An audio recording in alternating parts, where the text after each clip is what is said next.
As-tu déjà entendu quelqu'un dire « Moi, je suis comme ça, c'est mon caractère, etc. » Vous avez déjà entendu ça quand même.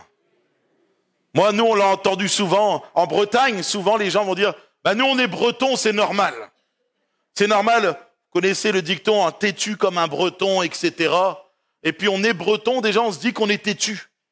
Et on met une étiquette où les gens mettent une étiquette sur des peuples, sur des gens, dans des familles. On peut avoir mis des étiquettes en se disant « Celui-là, c'est un bon à rien.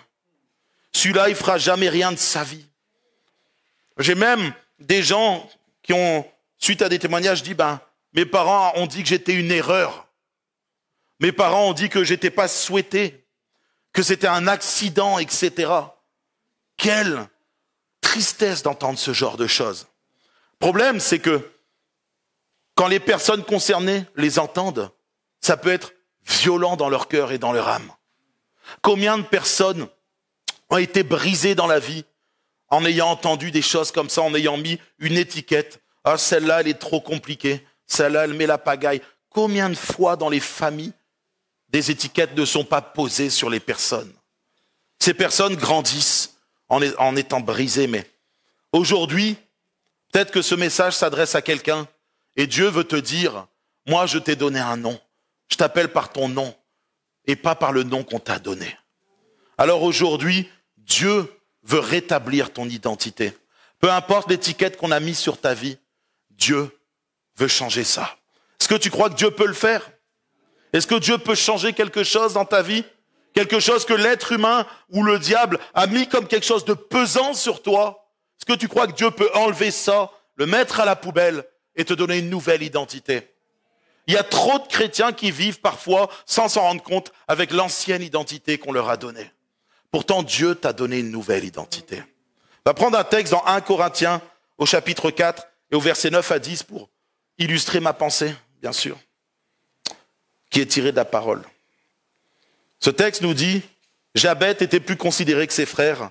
Pourtant, sa mère lui donna le nom de Jabet en disant « C'est parce que je l'ai enfanté avec douleur. » Jabet invoqua le nom d'Israël en disant « Si tu me bénis et que tu étendes mes limites, si ta main est avec moi et si tu me préserves du malheur, en sorte que je ne sois pas dans la souffrance. » Et Dieu accorda, un peu plus loin, ce qu'il avait demandé. Jabet, c'est cet enfant qui est né avec une identité qu'on lui a imposée. Douleur, souffrance. Imaginez-vous un enfant qui naît et il va aller à l'école. Comment est-ce que tu t'appelles? Mais imaginez-vous le choc pour cet enfant. Comment les autres autour de lui ont dû réagir? Quel est ton nom? Je m'appelle souffrance. Je m'appelle douleur. Cet enfant va naître avec une identité violente. On lui a mis quelque chose sur le dos qu'il n'a pas souhaité. C'est quelque chose qui lui est imposé. Et il va avancer, il va grandir dans la vie avec cette identité. Souffrance, douleur. Ce texte nous dit, c'est marrant, que pourtant il était plus considéré que ses frères. C'est un paradoxe. C'est un paradoxe, t'es plus considéré, mais on t'appelle souffrance ou douleur. C'est quand même bizarre. En fait, sa mère lui a donné ce nom parce que elle, au moment où elle l'a eu, c'était dans d'atroces souffrances. Le problème, c'est que sans s'en rendre compte, elle a collé quelque chose sur le dos de son fils. Une étiquette violente et dure à porter. Imaginez-vous, moi j'ai une petite fille, elle vient d'avoir 8 ans aujourd'hui, d'ailleurs c'est son anniversaire. Et puis, imaginez-vous que je l'ai appelée souffrance. Elle va à l'école, ses petites copines et ses petits copains me disent « Ah, comment tu t'appelles ?» Je m'appelle souffrance. C'est un nom qui est dur à porter. L'autre jour, on recevait grâce de Dieu. C'est tout l'opposé. Mais vous voyez que ce que ça veut dire quand même. Grâce, il est né et il porte le nom de grâce. Oh, c'est une grâce que tu sois devenu au monde. Moi, ma petite fille, elle s'appelle Talia. Talia, ça veut dire rosée de Dieu.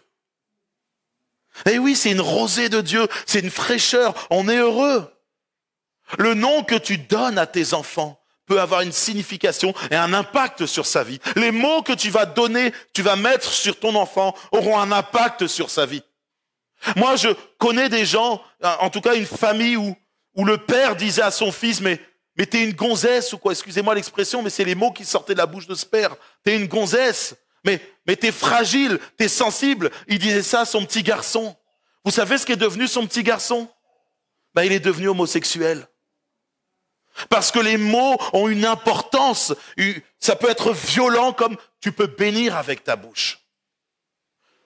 Il faut vraiment faire attention aux mots que l'on peut prononcer sur les membres de nos familles, pas seulement aux enfants. Parfois, on va isoler des membres d'une famille et on va être violent envers eux. Sans s'en rendre compte, on va leur coller une étiquette. Et puis ces gens-là vont évoluer, vont grandir, vont vieillir avec cette étiquette qui leur colle à la peau. Et c'est destructeur. C'est violent pour quelqu'un d'être brisé comme ça. Et Jabez va crier à Dieu. Parce que pour lui, son identité n'est que douleur. Son identité n'est que souffrance. Il a apporté autour de lui le chaos. C'est ce qu'il pense intérieurement. C'est parce que son nom est comme ça.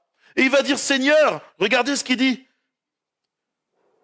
Si tu me bénis et tu étends mes limites, si ta main est avec moi, et si tu me préserves du malheur, en sorte que je ne sois pas dans la souffrance.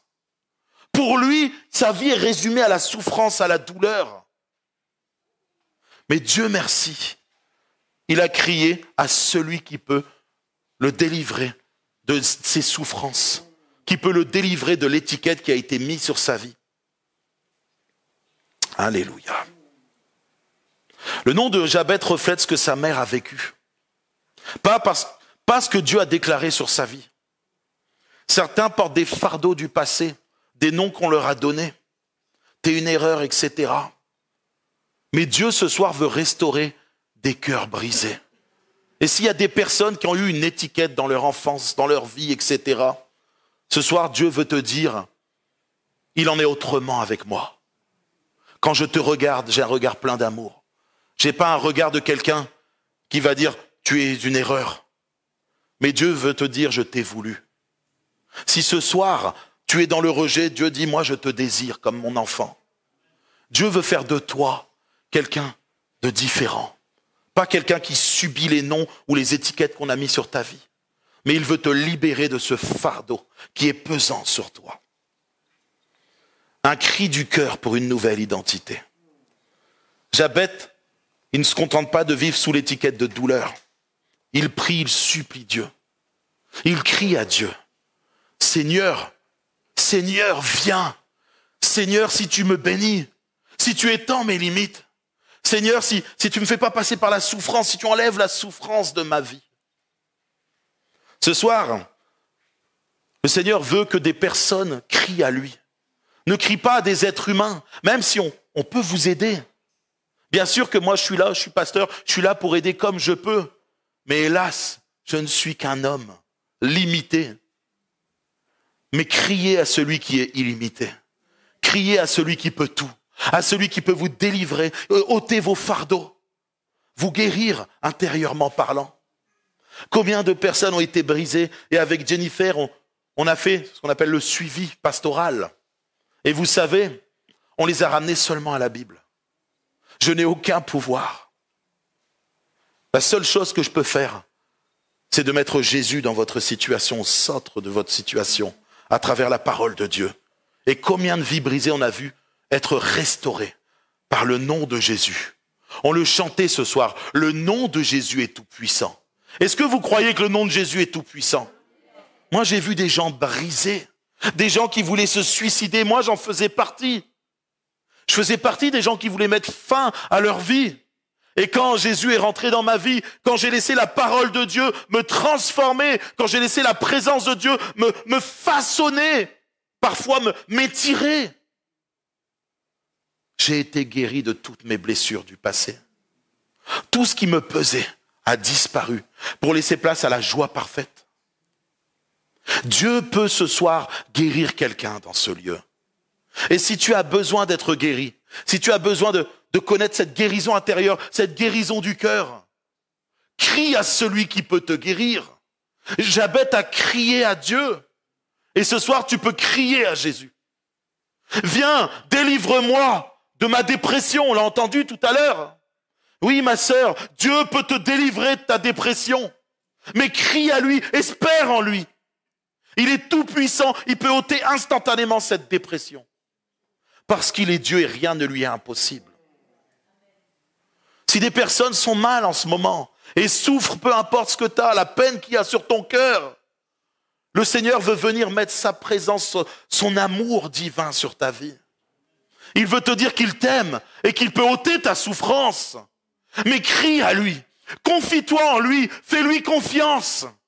Car il est digne de confiance. Il n'est pas un homme pour mentir.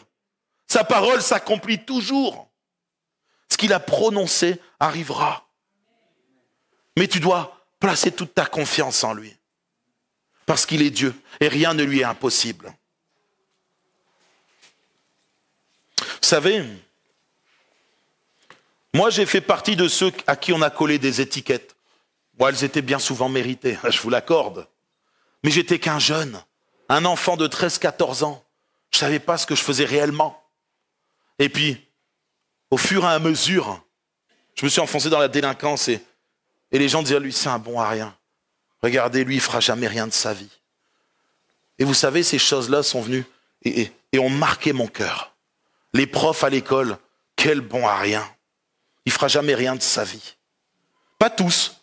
J'ai eu un prof de maths qui m'aimait bien. Bon, merci Seigneur pour ce prof. Du coup, j'ai été bon qu'en maths. Si tous les autres profs... En musique, ça allait aussi. Ma prof de musique était gentille. Je me débrouillais en musique aussi. Mais le reste, des étiquettes, des noms, des choses qui sont venues peser sur ma vie. Quand je vous dis que même quand je me suis converti, Jésus a changé tout. Vous savez, j'étais alcoolique, j'étais drogué, j'étais addict à plein de choses. Dieu a enlevé tout ça instantanément. C'est ça la puissance de Dieu. Il est capable de faire ce que le monde ne peut pas faire. J'aurais dû suivre des cures et des cures et des cures. Et je serais retombé, j'aurais fait des cures, je serais retombé à nouveau, jusqu'à que je finisse par avoir une cure qui marche un peu. Mais j'aurais été dans le stress et l'angoisse toute ma vie. Une odeur de cigarette, j'aurais voulu refumer. Un verre d'alcool, je serais retombé. Et je serais retombé dans tous ces travers. Quand Dieu délivre, c'est terminé. Il n'y a plus aucune crainte. Et alors que je suis chrétien, j'ai avancé, Dieu a fait plein de choses dans ma vie. Et là, on me colle des étiquettes, même en tant que chrétien. On entendait, c'était le bandit de grand chemin. Je te dire, tiens, c'est celui que Jésus a délivré. Non, c'était le bandit de grand chemin. Et quand un jour, ma mère, elle a eu la foi, faut l'accorder, faut l'avouer, hein, a dit, mon fils, il servira Dieu, je sais qu'il sera pasteur. Les gens ont dit, oh, Palori quand même. Comme si j'étais toujours vous savez, ce bon à rien, celui qui est incapable. Mais humainement parlant, c'était vrai. Sans doute que c'était vrai. Mais regardez aujourd'hui, je suis pasteur ici à l'église. Parce que Dieu est venu à refuser. Dieu m'a donné une nouvelle identité. Je suis enfant de Dieu. Et il m'a rendu capable. Là où j'étais incapable, lui m'a rendu capable. Et ce soir, j'aimerais dire à quelqu'un dans ce lieu, tu n'es pas un incapable. Tu n'es pas un bon à rien. Dieu t'a voulu, Dieu t'a désiré et Dieu veut faire de toi quelqu'un de meilleur, de différent. Mais pour ça, tu dois placer ta confiance en lui. Tu ne dois pas rester dans cette souffrance à dire, ouais, si tout le monde dit que je suis comme ça, alors c'est que je suis comme ça. Tu dois pas rester te morfondre. C'est pas parce que les médecins ont dit tu seras toujours dépressif que tu seras toujours dépressif. C'est un mensonge du diable. Dieu délivre instantanément selon son bon vouloir. Et il faut que tu crois. Il faut que tu aies la foi que Dieu peut faire de toi quelqu'un de différent. Et peu importe ce que les hommes ont dit sur ta vie, Dieu veut autre chose pour toi. Il veut ce soir que tu te lèves et que tu prennes conscience que tu es devenu enfant de Dieu. Oh, il y a peu d'amen là. Amen. Vous êtes enfant de Dieu ou pas? Amen. Alléluia. Alors ce qu'on a collé sur vous disparaît maintenant au nom de Jésus. C'est terminé. Tu es héritier. Est-ce que tu te rends compte de ce que ça veut dire? Est-ce que tu as pesé là dans ton esprit, tu as pris un temps pour dire mais qu'est-ce que ça veut dire être enfant de Dieu? Tu es héritier, co-héritier avec Jésus-Christ. Le ciel est pour toi. C'est énorme. Tu as accès à l'amour de Dieu, à sa divine présence. Le voile a été déchiré et dans la présence de Dieu, c'est de la restauration. Alléluia. Prends conscience de la puissance de Dieu ce soir. Elle est en toi. Le Saint-Esprit vit en toi. Le Saint-Esprit qui a ressuscité Christ. Est-ce que tu crois qu'il ne peut pas guérir de ta maladie? Il ne peut pas te guérir de ta dépression? De l'étiquette qui a été mise sur ta peau? Tu n'es pas un bon à rien. Tu es enfant de Dieu. Alléluia. Dieu change ton nom. Une identité restaurée en Jésus. Ce soir, peut-être que certains, je dis bien avaient, je vais parler au passé, avaient une étiquette. Tes parents t'ont donné une étiquette. Tes profs à l'école t'ont peut-être donné une étiquette. Tes potes aussi t'ont donné une étiquette pour certains jeunes. Peut-être que c'est dans ta famille, etc. Au nom de Jésus, c'est terminé. Amen. Jabez devient un homme honoré, béni et écouté de Dieu. Son nom ne définit plus qui il est, c'est terminé. Dans la Bible, Dieu va faire la même chose avec beaucoup. Abraham qui devient Abraham, Sarai qui devient Sarah, Jacob, Israël, Simon, Pierre, Saül, Paul, etc. Combien de personnes ont une identité restaurée et changée grâce à Jésus-Christ? Ce soir, c'est important que vous puissiez prendre conscience qu'en Jésus-Christ, vous êtes une nouvelle créature. Les choses anciennes sont passées. C'est terminé. Il y a de l'espoir pour toi ce soir. Il y a de l'espoir. J'aimerais qu'on prenne un temps maintenant. On va fermer les yeux.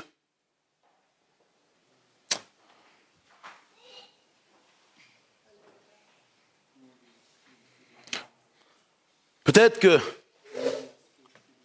ça fait des années que tu as été rejeté. Peut-être que tu as, dans ton enfance, subi des traumatismes. Peut-être que tu te sens insuffisant ou insuffisante. La Bible dit dans l'Apocalypse chapitre 2, verset 17, « À celui qui vaincra, je donnerai un caillou blanc, et sur ce caillou est écrit un nom nouveau, que personne ne connaît sinon celui qui le reçoit. » Nous sommes des vainqueurs en Jésus-Christ. Et ce soir, le Seigneur veut que tu prennes conscience que tu es vainqueur en lui. Il a vaincu pour toi. Maintenant, tu dois tout simplement lui faire confiance, le laisser agir avec puissance dans ton cœur, balayer tout ça, tout ce qui a été dit sur ta vie. Quand les gens t'ont maudit, c'est fini, Jésus te bénit ce soir. Mais prends conscience qu'il est temps pour toi de saisir la victoire. Il est temps pour toi de te lever et de proclamer en disant « Je refuse que ce qui a été mis sur ma vie dirige ma vie, c'est terminé. Maintenant, la seule personne qui dirige ma vie, c'est Jésus-Christ. Ce n'est pas les paroles destructrices des uns et des autres, c'est Jésus qui dirige ma vie. » Alors maintenant, j'ai demandé si quelqu'un ce soir a besoin qu'on prie pour lui, a besoin d'être restauré dans son identité, relevé par Jésus-Christ, lève ta main à ta place et on priera pour toi. Alléluia. Le Seigneur voit les mains qui se lèvent, alléluia. Et le Seigneur voit vos mains, mes frères et sœurs. Vous pouvez baisser vos mains maintenant. Alléluia. Ce soir, c'est un soir de victoire pour toi. Ce soir, toi qui as levé ta main, Jésus a vu. Et il va te restaurer. Il t'a donné un nom nouveau. Il t'a donné une nouvelle identité. Et ce soir, crois que Jésus te restaure maintenant. Seigneur mon Dieu, ce soir, je veux te prier pour les personnes qui ont levé leurs mains. Tu connais leur vie. Tu connais ce qui a été mis sur leur dos. Tu sais ce qui s'est passé. Et au nom de Jésus, maintenant, ça disparaît. Ils sont enfants de Dieu. Ils t'appartiennent, ils sont à toi. Oh mon Dieu, tu les restaures dans leur identité profonde. Seigneur mon Dieu, ce que le péché a détruit, tu viens le reconstruire ce soir. Seigneur mon Dieu, nous croyons que ton amour vient maintenant les envahir leur cœur et leurs pensées. afin de faire disparaître la dépression, afin de faire disparaître l'instabilité dans les cœurs, le manque d'amour et toutes ces choses-là, elles viennent d'être gommées en ton nom, Jésus. Parce que tu es tout puissant et nous croyons que ton amour est infini. Seigneur mon Dieu, viens te révéler pleinement à leur cœur. Viens révéler l'amour que tu as pour eux. Viens révéler, Seigneur mon Dieu, le regard que tu portes sur eux. Afin qu'ils puissent être restaurés profondément. Que le Saint-Esprit vienne faire un travail en eux. Ce divin consolateur. Seigneur, nous croyons que ta parole est la vérité. Nous le croyons, nous le prêchons, Seigneur. Et ce soir, nous croyons que tu es venu opérer dans le cœur de nos bien-aimés quelque chose de particulier. Au nom de Jésus, nous avons prié. Amen. Alléluia. Vous croyez que Dieu est bon? Vous croyez qu'il a agi ce soir? Ne vous laissez plus jamais asservir par des étiquettes qui bien souvent sont dirigées par le diable. Aujourd'hui, vous êtes des enfants de Dieu. Et c'est tout ce qui compte. C'est tout ce qui compte. Dieu vous aime et son regard est un regard d'amour. Ce n'est pas le regard qu'on a eu sur vous, c'est terminé. C'est le regard de Dieu maintenant sur vos vies. C'est un regard d'amour. Que le Seigneur vous bénisse et vous raccompagne. Bonne soirée à chacun.